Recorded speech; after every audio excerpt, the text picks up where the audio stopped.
Il est 19h30 dans tout le Bénin. L'information prend la parole sur Speed Lane TV. Mesdames et messieurs, bonsoir. Dans les titres de l'actualité, alors que le départ du président Patrice Talon se profile, il est temps de tirer le bilan de ces 10 années au pouvoir. Mais quel est le regard de Eugène Azatasso, vice-président du Parti Les Démocrates, sur sa gouvernance? On vous en dit plus dans un instant.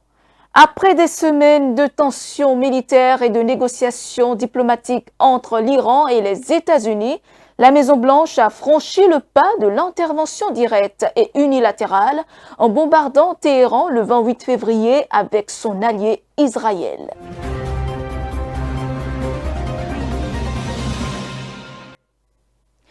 Avant de développer ces titres, nous ouvrons cette édition avec cette information. Clap de fin pour Thomas Boniayi à la tête du Parti Les Démocrates. L'ancien président du Bénin a officiellement démissionné de la présidence du parti. Il justifie sa décision par des raisons de santé et par sa volonté de se retirer de la vie politique depuis octobre 2025. Boniayi avait déjà annoncé une pause pour raisons sanitaires et s'était tenu à l'écart des campagnes et débats. Mais l'affaire ne s'arrête pas là. Son fils, Chabi Yayi, ancien secrétaire aux relations extérieures du parti, a lui aussi quitté les démocrates. Une décision inattendue qui frappe de plein fouet le parti, déjà affaibli par plusieurs débats depuis son exclusion de la présidentielle de 2026. Nous continuons cette édition avec un focus sur la gouvernance du président Patrice Talon. Son arrivée au pouvoir en 2016 a marqué une véritable rupture. L'homme d'affaires devenu président s'est rapidement fait remarquer par une gestion ferme, mais toujours guidée par un objectif clair, replacer l'État au centre des décisions au-dessus des intérêts corporatistes ou partisans. Quel regard porte Eugène Azatasso sur cette gouvernance? Suivons-le. 10 ans, on peut noter quelques infrastructures, on peut noter l'amélioration, disons, des performances au niveau de la digitalisation. Mais ce qui est notable au niveau du pouvoir des 10 ans du pouvoir de la rupture, c'est le recul de la démocratie. On est carrément installé un peu, on a reculé jusqu'avant la conférence nationale. Et c'est ça qui est dommage. Parce que moi je l'ai toujours dit, et ça a été reconnu par au niveau du forum du Conseil économique et social la dernière fois, que le développement se fait par l'homme et pour l'homme. Le 3 mars, c'est la date anniversaire de l'arrestation de Rekia Madougou.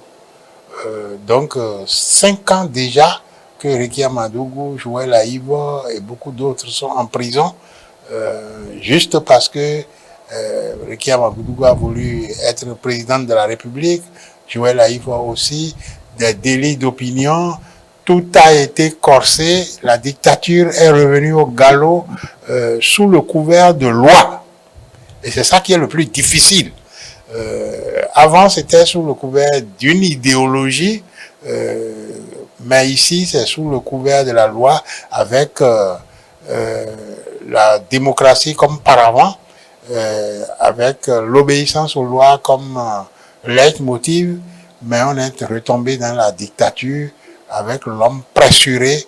Si on doit redresser quelque chose, il faudrait renouer avec la conférence nationale des forces vives de la nation, avec la démocratie, avec le pluralisme démocratique qui a été complètement détruit. Le pluralisme a été complètement détruit. Le pluralisme au niveau de l'opinion, le pluralisme au niveau de l'organisation. Alors, sincèrement, ça a été dommage comme période au niveau, ça a été vraiment une mauvaise parenthèse au niveau de la gestion de notre pays. Il faudrait nécessairement que l'on ressorte de là et que les prochains gouvernants sachent que il faut renouer avec la démocratie, il faut renouer avec la considération pour l'homme au niveau de la gestion de l'État. Voilà.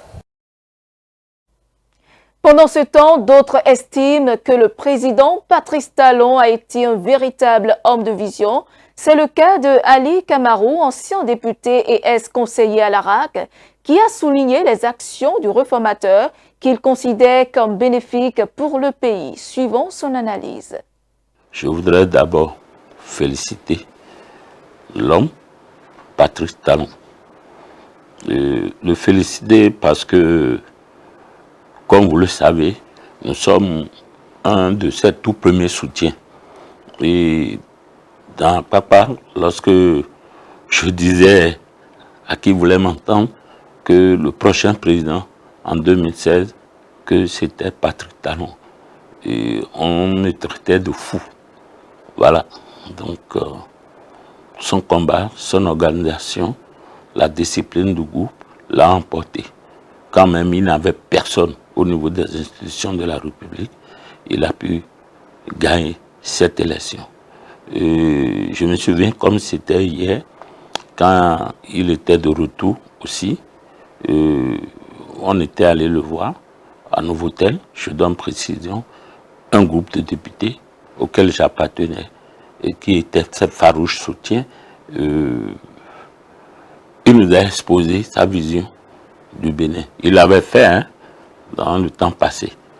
Mais l'homme candidat, il nous a réexpliqué sa vision pour le Bénin pendant 5 ans, puis 10 ans maintenant.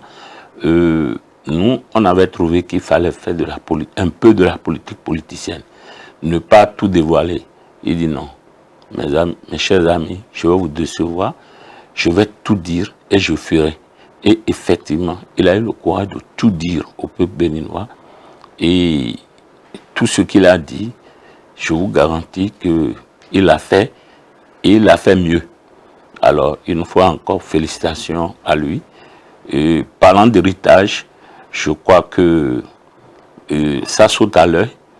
Et il nous laisse un Bénin de rigueur, un Bénin de respect des textes de la République. Il a également prouvé à la jeune génération que tout peut se faire.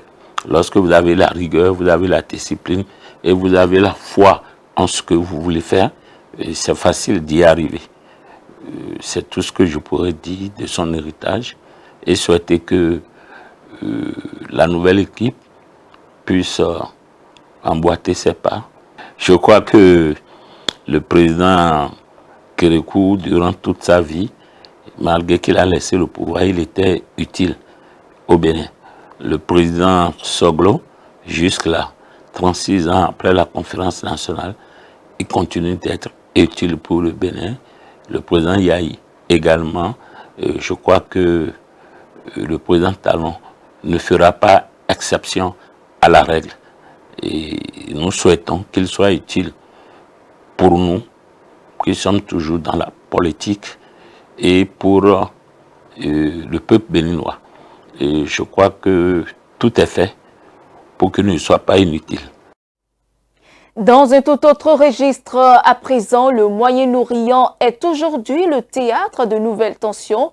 Après des semaines de menaces et de pression militaire, les États-Unis et Israël ont lancé une campagne de bombardement contre l'Iran. Le guide suprême iranien, l'ayatollah Ali Khamenei, a été tué lors de ces frappes. Mais comment l'affrontement entre Israël et l'Iran a-t-il débuté? La réponse dans cet élément.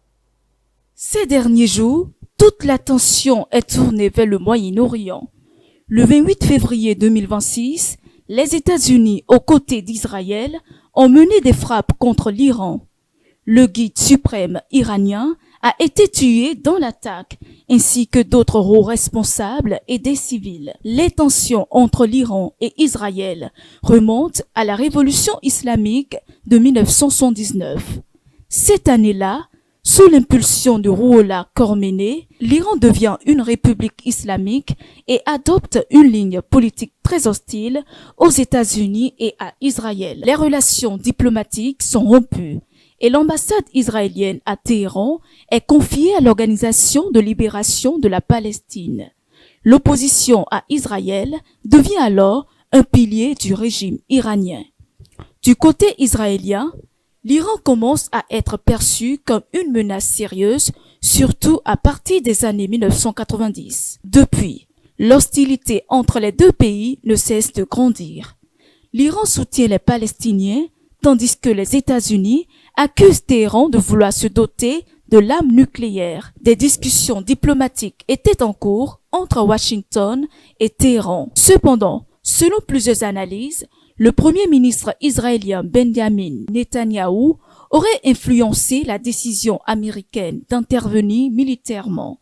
Le guide suprême Ali Khamenei était la plus haute autorité du pays en Iran. Il détenait un pouvoir considérable sur l'armée, l'économie et les grandes orientations politiques.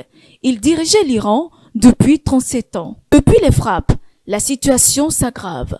L'Iran a lancé des attaques contre Israël, mais aussi contre des pays voisins comme les Émirats arabes unis et l'Arabie saoudite, alliés des États-Unis. Le conflit semble désormais s'étendre à l'ensemble de la région. Et c'est la fin de ce journal. Merci de votre fidélité. Suivez-nous en continu sur speedlinetv.bg/live et sur nos différents canaux digitaux Facebook, YouTube et TikTok.